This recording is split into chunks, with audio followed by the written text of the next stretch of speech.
তো ইনি আমাকে বলছেন কিছু না পেলে এইসব ভিডিও দিয়েও টাকা ইনকাম করেন। মানুষ খুব বোকা এখন।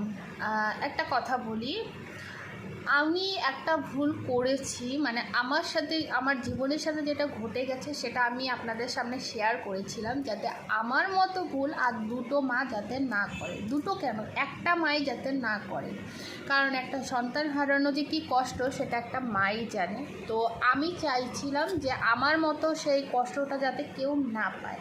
আর টাকার কথা বলছেন, একটা বাচ্চার থেকে টাকাটা বেশি বড় নয়। আমার যে সন্তানটা পৃথিবীতে এসেছিল, কি বলবো, টাকার জোরেই এসেছিল। ডক্টর দেখিয়ে এনেছিলাম, হাসপাতালেও জন্ম দিইনি, নার্সিংহোমে দিয়েছিলাম। আর অনেকেই বলছো যে চেক আপ না করিয়ে এনআইসিউতে না রেখে কেন নিয়ে আসলে অসুস্থ বাচ্চাটাকে। ডক্টর না ছাড়লে আমরা বাড়িতে আসিনি, ঠিক আছে? ডক্টর ছেড়েছিল বলে আমরা এসেছিলাম।